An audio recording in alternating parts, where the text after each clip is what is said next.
Welcome to the Golf Fitness Bomb Squad podcast with Chris Finn, a production of P4S Golf. Welcome to the Golf Fitness Bomb Squad. My name is Chris Finn, and I'm your host, and I'm excited to be here with my good friend, Mr. Bobby Prengle, our Director of Research here at P4S Golf. And today we are going to be diving into what the heck should you be doing in the off-season. It's colder in a lot of areas in the country right now. It's really cold out here. Depending when you listen to this, maybe it's the summer in North America, maybe you live down in Australia, and then it's your off season at that point. Wherever you are, basically what we're going to talk about is when you're not playing as much golf, what are some of the elements that we want to be focusing on? This is a two-part podcast. The first one of these we've ever done because getting Bobby to shut up when he's talking about the science behind training is hard. So if you haven't listened to the podcast before, definitely go back to some earlier episodes to learn about the mobility that's required in terms of rotary centers and what the science says around that. I believe we actually talked about that in one of our episodes together. You got it. But today we're going to focus on basically the strength training side of things. Sometimes it's a little scary for golfers. Very scary. I literally just got off the phone with a PGA Tour player, and he's getting ready to start working with us, and he's like, I'm kind of afraid of the strength training. I just want to do just enough. Like there's a fear at the highest high levels and all the way down to juniors and their parents, and all the way up to 85-year-olds, 90-year-olds. Part two, we will get into speed and all that sort of stuff. Yep. But this is definitely, before we even talk about speed, we number one need to have the mobility. Go listen to an earlier pod on that we've done. Probably plenty of podcasts about mobility. There are a few. But let's talk about strength, Bobby. And like starting out, I guess, just from a high level, what is it? Like, what do people need to know? So I always start with, if I were to only have people do one thing during the off season when they're playing less golf, this is the perfect time to work on strength training. All right. So I always start with what is strength training? Okay. Lifting a 5-pound dumbbell is not strength training, right? But it's not. No, sorry. Your legs might show otherwise, but so it has to be heavier than my child's backpack. You got it. Yeah. If it's an everyday object, right, you're not creating the stimulus needed to actually get stronger. Right. So it's got to be heavy, and heavy is a relative term. For some people, heavy might be 600 pounds. Mm-hmm. For someone starting off, heavy might be 25 pounds. Yep. Right? It's all relative. And the most important thing when it comes to strength training is that you're getting enough of that stimulus, and you're doing it frequently enough that you're going to make those benefits. That's why it's so important to do when you're not playing as much golf. Because if you do strength training right, you're going to be sore. You're going to be fatigued. You're going to be tired. You don't want to do that when you're playing golf, right? You want to save that for the times where, hey, I know I'm not playing this week because it's too cold. I can just go home and chill on my couch after my good intense strength training session.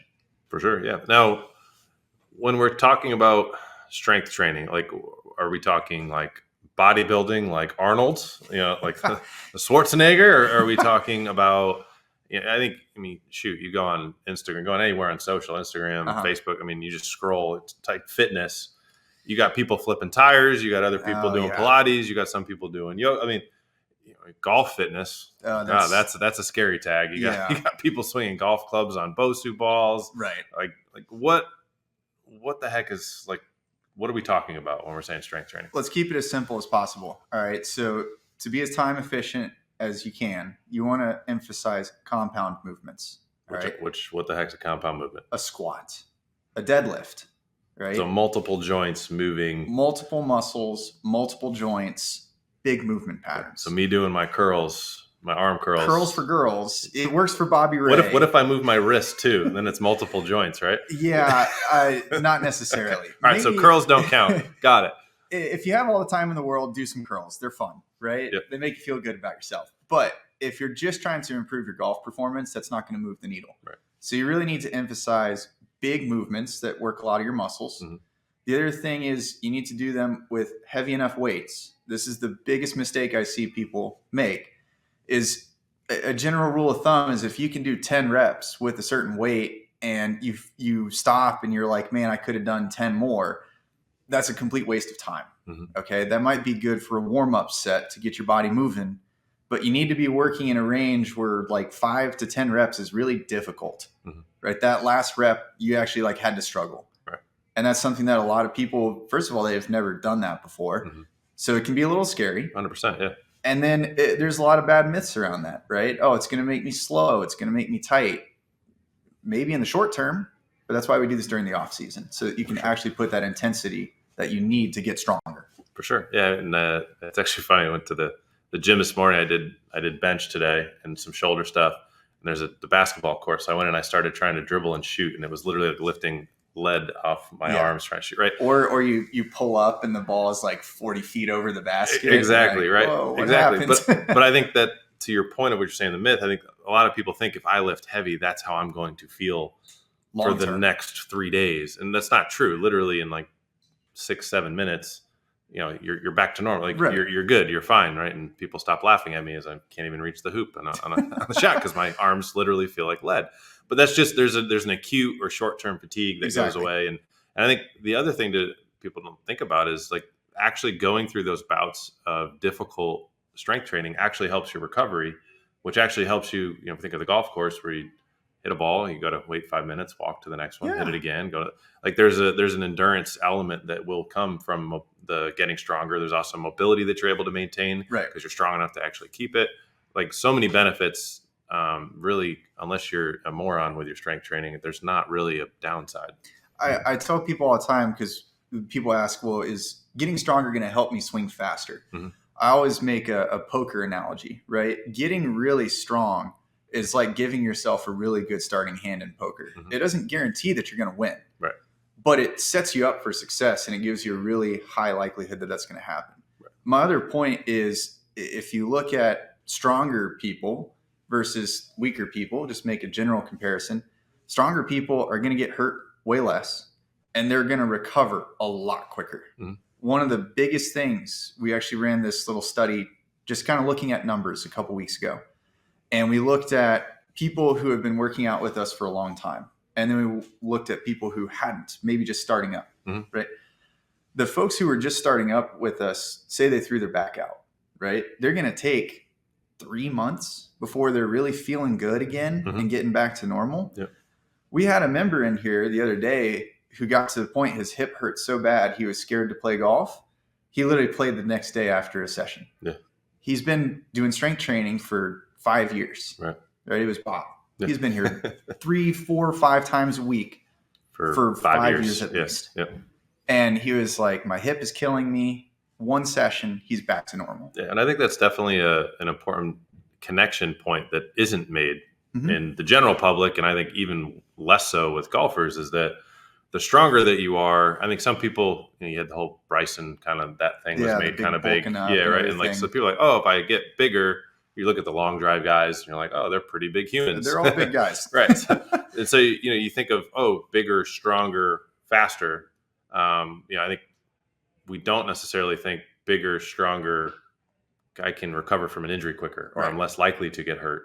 And I think the other fallacy that a lot of people have is if you get bigger and stronger, that you no longer are mobile, and that you're going to have a shorter backswing and all that sort of stuff. Right.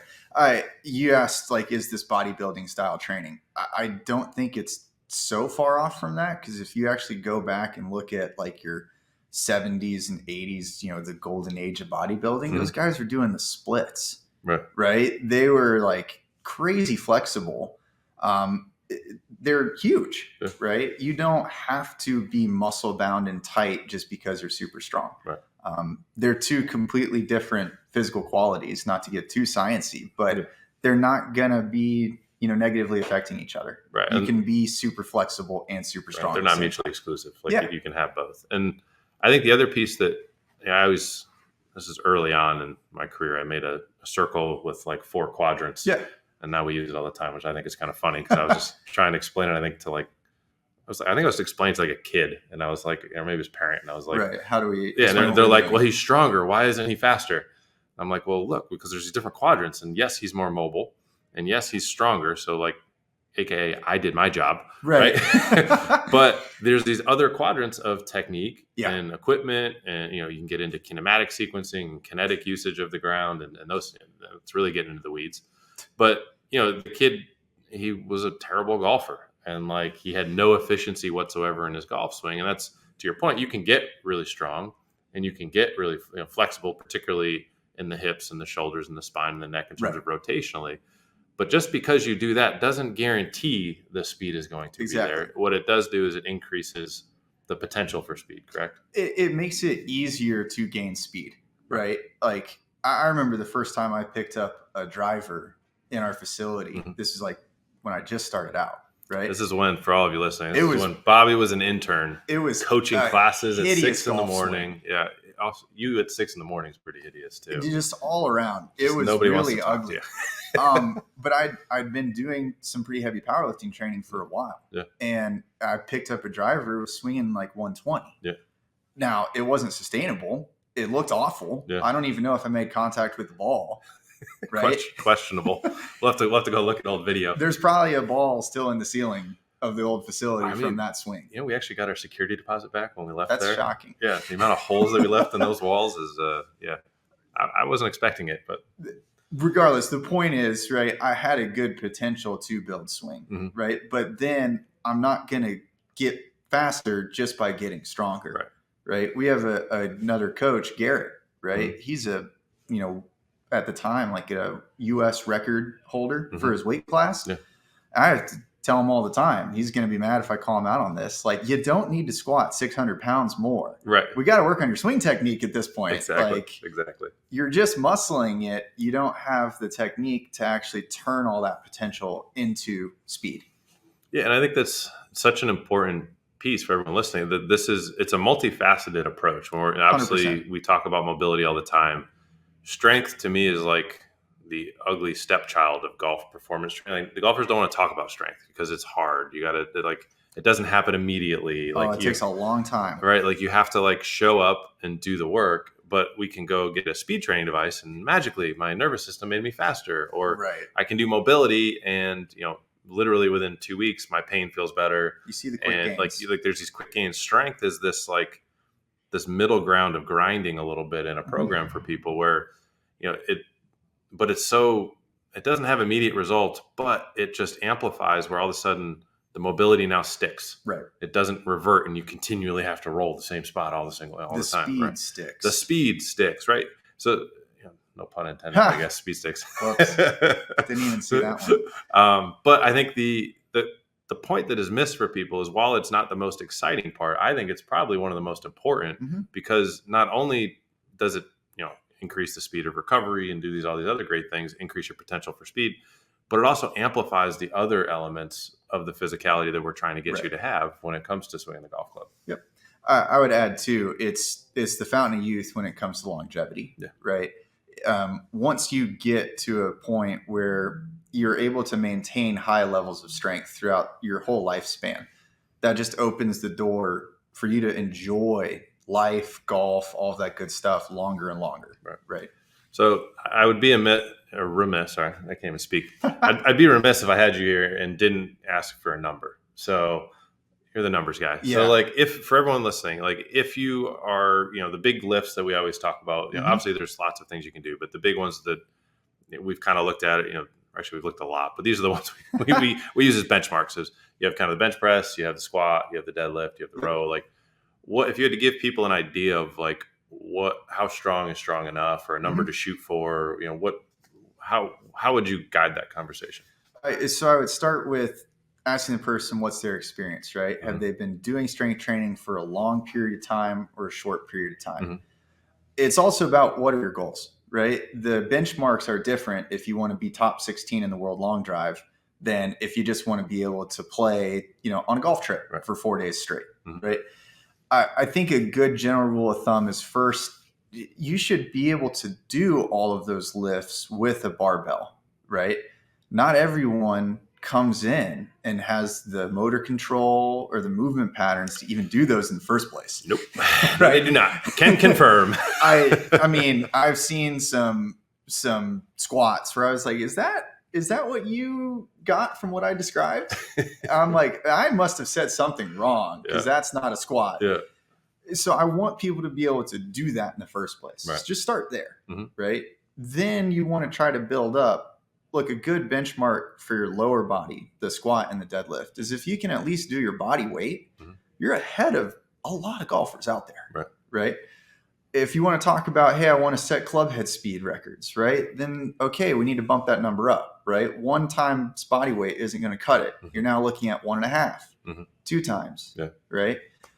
The bigger point is there kind of comes a point of diminishing returns where I don't have the time and the energy to dedicate to get stronger. That's probably about the point where it kind of levels off, right? You only have a certain amount of time. We're not power lifters, right? We want to get better at golf. Do a lift and wait for 5 minutes. Yeah. I mean, if you have to spend 2.5 hours to improve your squat, that's not really moving the needle. Now, if we put a short game area where the golfer was resting, actually would also probably help handicap too, right? And they could work on their putting. You get at least 60 minutes of short game practice in between your lifts. I mean, hey, maybe we're onto something. Maybe, but you could be like that basketball, right? You just did some squats and now you're sending the wedge 300 yards down that's a fair point. The parking lot. Right? So if we think of the highest of high level, because this is what everybody's always interested in, right? I know we've done some studies where we looked at like at what point did like back pain go away and stuff with some of the higher like LPGA women. But like, what if I'm a high level player? I'm trying to play Division I golf. I'm trying to maybe go pro. Right. Like, is there a point where like diminishing return tends to occur? About that 1.5 to 2 times body weight for your squat and your deadlift. Yeah. That's about the point where you don't need to increase that much more. So if I weigh 200 pounds and I can squat 300 pounds to 400 pounds, somewhere in there. Yeah, you're probably good. Probably pretty good. Right. What about upper body? So bench press, like anywhere from even 3/4 of a body weight for some folks. Mm-hmm. I mean, if you're up in the 1.5 range, think about it. If you're 200 pounds and you're bench pressing 300, that's pretty stout. Right. Exactly. You probably don't need to keep bench pressing a whole lot more. That might not move the needle in terms of your golf performance very much. Correct. Cool. So now, I guess as we're kind of trying to wrap this up, we got a whole other part to do here. So, absolutely. But if you had anything we missed in the strength side of things that we want to make sure that everybody listening, as they're going into off season, or maybe just, who knows, maybe you're listening to this in the peak of your season. Right. You're saying, hey, I need to get stronger. Anything else that you feel like we need to cover from what the science that we're seeing and all the stats and everything that we should share? I think I always emphasize this in the off season because you don't want to try to be pushing your strength while you're being competitive with your golf game. Right. That is almost detrimental. Mm-hmm. It's going to mess with your short-term mobility. It's going to mess with your short-term fine motor skills. Mm-hmm. Right. Your iron distances might get different. And that means, and just to clarify, that means like if you're going hard at like you're beat after a workout. Exactly. This is not you're like sore, you're tired, you're fatigued. Like, this isn't I did 3x10 with a weight I could have done 60 reps with. That doesn't count. Right. So this means you can start to learn the form and start to do it 100% in the peak of your season without seeing any detrimental issues. It's when you start going to like failure and tearing lots of tissue. I did the 5th rep of bench press and I just barely it took me 15 seconds to get it up, right? Right. Yeah. Okay. So just to clarify, it is okay to do strength training at any point in the year. It's okay to start it at any point in the year. But intense strength training, where you're really trying to push your strength levels, can be detrimental, particularly in the high point of the season. That's the better time to do that is when you're okay being a little sore. You're okay if you're not at your peak. Exactly. And that's typically the off season. That's what the off season's for, right? And that's where I tell people too, it is really important to have an off season, even if it's a couple months for your golf, so that you can build that strength, build those tissues. That's going to help you stay healthy and playing your best for as long as possible. 100%. And that's honestly one of the biggest challenges we have. I literally had called this guy on the PGA Tour. He's got to go to final stage. And it's like, his off season is going to be a couple weeks, right? Yeah.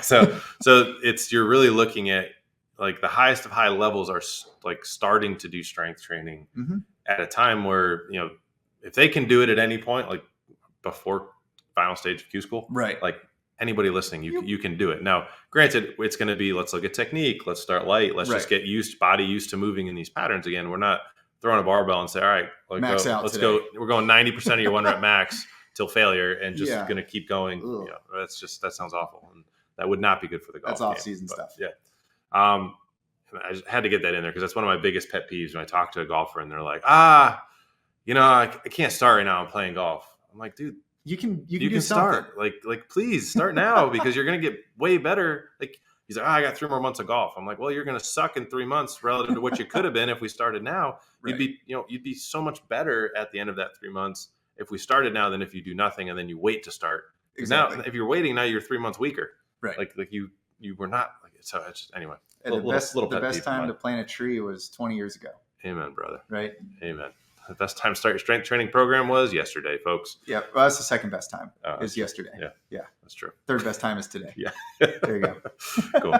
Well, Bobby, thanks as always for being on here. Hopefully, we diffused a few myths out there. Yep. Obviously, those of you listening who have any more interest in strength training like that, obviously, we have tons of resources. Bobby is the brainchild of a lot of that, and his eyes see cross often from all the data and numbers that he looks at. But it's always a blast to have you here. Definitely stay tuned. We got part 2 coming up in our next episode here with Bobby, where we're going to be getting into speed.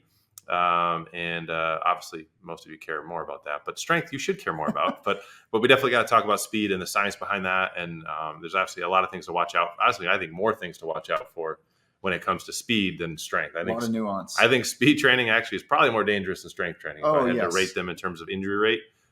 Big misconception Not even a question on that. Yeah. So, but thanks all for listening. I hope you guys got a little bit of knowledge, and hopefully a lot. Hopefully even if you got a little, that's great. I look forward to seeing you on the next episode.